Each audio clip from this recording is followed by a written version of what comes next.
Salut tout le monde, j'espère que vous allez tous très bien et bienvenue à ceux qui ne connaissent pas encore ma chaîne Ça s'en parle. Aujourd'hui, on va parler de Mercato, mon Mercato pour moi, selon moi, idéal pour le Paris Saint-Germain la saison prochaine et on se retrouve bien évidemment juste après ça.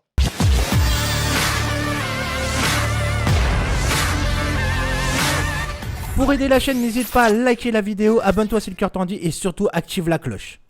Donc on va commencer par le poste de gardien de but parce que je pense que le Paris Saint-Germain ne fera pas confiance à Rico. Après, c'est dur de juger un gardien. Il a très peu joué. Je vous avoue qu'il ne m'a pas rendu fou. Il ne m'a pas impressionné. Donc pour moi, la recrue idéale au poste de gardien de but serait Onana. Pourquoi Onana? Parce que déjà, c'est un très très bon gardien de but. C'est le gardien de l'Ajax. Il a 24 ans. De plus, je pense qu'il accepterait une place de doublure. Je dis bien pour le moment, parce qu'attention, Keylor Navas, je ne sais plus qui l'âge il a. Attendez, je vais regarder vite fait là. Donc Keylor Navas a 33 ans, donc un gardien de but, ça peut aller quand même jusqu'à 38 ans à peu près, donc s'il s'entraîne bien. Donc je pense pas qu'Onana viendra au Paris Saint-Germain pour toute sa vie être doublure. Donc je pense que Keylor Navas peut faire encore genre 2 3 ans au Paris Saint-Germain. Attention, je dis pas qu'il peut pas aller plus loin, qu'il veut pas finir sa carrière au PSG, mais c'est pas parce que tu signes au PSG que tu as envie de finir ta carrière. Tu vois ce que je veux dire? Il a le droit d'aller faire un nouveau challenge s'il en a envie. Donc pour moi, Onana, c'est vraiment un bon gardien de but. Je l'apprécie beaucoup. Il nous a montré de quoi il était capable en Ligue des Champions. Donc je ne vois pas vraiment d'autres recrues parce qu'on ne va pas me dire encore une fois. Non, parce que je vais en arrêter certains là, s'il vous plaît.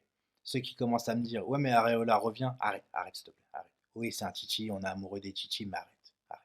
Deuxième recrue, latéral gauche, parce qu'on sait très bien que Kurzawa n'a vraiment pas le même niveau qu'un Bernat. Après, même si Kurzawa, c'est vrai que je l'ai beaucoup taclé, mais c'est vrai que ces derniers temps, il a relevé le niveau un minimum, mais je ne lui fais pas confiance. Je suis désolé, c'est pas une question que je l'aime pas. J'ai toujours l'impression qu'avec ce joueur, il se satisfait de ce qu'il a. Il n'a jamais envie. Il se croit déjà trop fort. En fait, c'est ça qui m'énerve, c'est qu'il pense qu'il n'a pas besoin d'évoluer.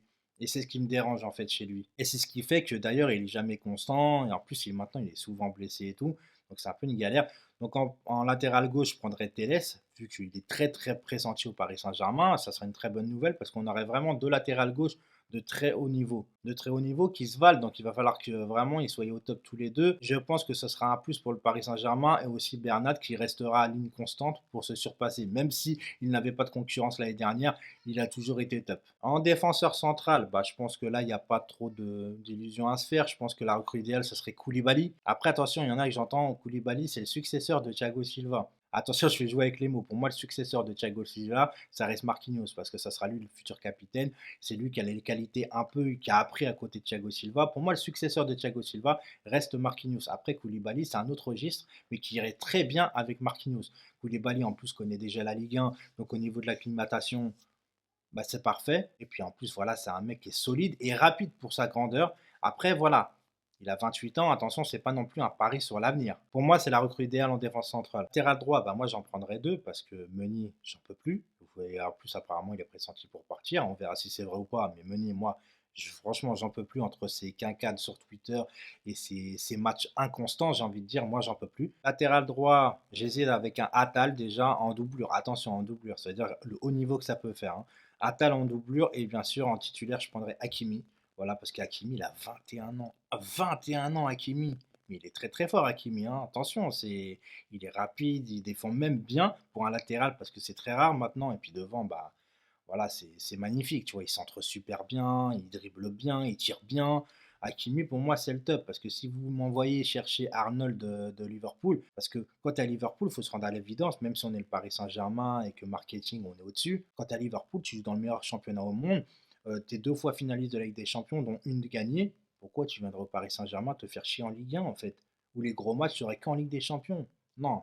Hakimi, en plus, il joue à Dortmund. Tu peux le shipper, en fait. Tu peux le shipper. Donc, Leonardo, s'il te plaît, dépêche-toi. Et en doublure, voilà, soit Atal, soit un autre, je sais pas après. D'ailleurs, vous les abonnés et ceux qui découvrent ma chaîne, mettez-moi en commentaire, s'il vous plaît, voilà, vos recrues idéales, ça peut être sympa à débattre encore une fois et de voir un peu les avis de chacun. Alors au milieu de terrain, moi je vais pas choisir les Pogba, les Kanté, les trucs un peu improbables. Si tu me parles de Pogba, Kanté, Kanté ça serait magnifique, mais j'y crois pas. Voilà, moi je te dis, j'y crois pas. Après Pogba, le problème c'est que tu me parles de son talent pur, mais il a un talent de ouf. Mais le problème c'est sa constance. C'est sa constance. Il est plus constant sur Instagram que sur un terrain de football. Et je suis désolé, aujourd'hui, Pogba, s'il vaut 80 millions, c'est parce qu'il y a du marketing derrière, c'est parce qu'il a une image. Mais il ne vaut pas 80 millions sur un terrain de football. Je suis désolé, il est trop inconstant. C'est dommage, parce qu'en plus, c'est un leadership. On l'a vu aussi à la Coupe du Monde, où il prenait la parole dans le vestiaire et tout. c'est bien. Mais en plus, tu vois, à Paris, en plus, il y a les boîtes de nuit. On sait que Pogba, c'est un mec quand même qui aime bien rigoler avec les gens, qui aime bien faire la fête. Moi, très sincèrement, Pogba à Paris, je pense que ça serait une mauvaise option, tu vois. Après, ça regarde que moi. On n'a jamais encore vu de sentinelle parce que pour moi, Gana Gueye, c'est pas une sentinelle et puis ça n'a pas été non plus une révélation de ouf. C'est vrai qu'on s'est enflammé avec Gana Gueye contre le Real Madrid, mais après, il n'a jamais vraiment retrouvé ce niveau-là, de ce match-là, en fait. Donc, je reste sur ma fin avec Gana Gueye. Alors, moi, j'ai deux milieux de terrain à proposer. Le premier, c'est Renato Sanchez. Parce que quand je le vois jouer à Lille, Renato Sanchez, franchement, il m'a impressionné cette année. Mais, il y a un mais, parce que ce mec, il n'a pas réussi, par exemple, à s'imposer au Bayern de Munich. Alors, est-ce que ça va rester un mec qui a besoin de ne pas avoir de pression pour bien jouer au football? Ça arrive, hein, des joueurs qui ont un talent énorme, mais quand ils arrivent dans un grand club, ben, ils se liquéfient un petit peu, ils n'arrivent pas à jouer leur football. Donc ça se trouve, ça restera un joueur de petit club. Attention, Lille, je ne dis pas que c'est un petit club. Je respecte Lille, mais on se comprend entre Lille et le Paris Saint-Germain, il y a un cap. Le deuxième, bien évidemment, pour moi, ça serait Kamavinga. C'est un pari sur l'avenir, mais quel pari de ouf. Kamavinga, le mec, il a 17 ans, il a joué le Paris Saint-Germain, Lyon, Marseille, il a fait un match de ouf. C'est un mec qui réussit dans les grands matchs, et ça, c'est très important. Rarement, tu te trompes sur des joueurs qui font des grands matchs contre des grands clubs, en fait. C'est le plus important. Kamavinga, à 17 ans, il a une maturité sur le terrain, c'est un truc de ouf. Alors, il y en a, ils vont me dire, ouais, mais il est jeune, peut-être que tu vas le payer très cher et tout, tu vas le regretter. Mais c'est un pari, les mecs, c'est un pari sur l'avenir. Qu'est-ce que vous voulez que je vous dise? Il y a plein de clubs qui font des paris que ça marche, il y en a que ça marche pas. Mais si ça marche, mais le problème, c'est que tu le prends pas. Au Real, ils vont le prendre. Mais après, tu pourras pas le repatrier chez toi. Tu vois ce que je veux dire? Donc après, c'est à toi de faire l'effort, de faire le pari sur lui, en fait. Pour moi, Kamavinga, on a fait le pari Verratti. Bon, c'est vrai que Verratti, on ne l'a pas acheté cher. Mais Verratti, personne ne le connaissait. Sauf que là, Kamavinga, on le connaît. Et devant, je vais en surprendre plus d'un parce qu'on va parler vite fait du débat Icardi. En gros, je vais vous expliquer parce qu'il y en a que je vais rendre fou, je pense, mais tant pis, c'est mon avis. Euh, Si je vous dis, par exemple, dans les 5, 6 dernières années, quels sont les clubs en Ligue des Champions qui vous ont marqué? Je pense que la plupart des gens ils vont me répondre le Real Madrid déjà par rapport à leur palmarès, mais aussi Liverpool par rapport à ces 2 dernières saisons et leur constance. Ces deux équipes, ils ont un point commun, c'est qu'ils ont deux ailiers très très forts, comme nous. En fait, à la base, on a Neymar et Mbappé, s'ils jouent vraiment à leur poste. Mais le point commun qu'ils ont, le Real Madrid et Liverpool, et que nous, on n'a pas, c'est qu'on n'a pas de 9,5. Le Real ont Benzema quand il y avait Cristiano Ronaldo et Gareth Bale, et là, Liverpool, ils ont Firmino quand il y a Mohamed Salah et Mané. Nous, on n'a pas un mec comme ça, en fait. Nous, on a un buteur. Mais le buteur, en fait, quand tu as un vrai buteur comme ça, quand tu as deux ailiers aussi forts, aussi rapides, tu n'en as pas vraiment besoin, en fait. En fait, c'est pas que tu n'en as pas besoin, c'est qu'Icardi va te planter des buts. Il marque des buts, c'est un tueur, on voit que c'est un tueur devant les buts. Mais est-ce que c'est le joueur idéal au poste pour jouer avec Neymar et Mbappé? En fait, c'est cette question-là qu'il faut se poser.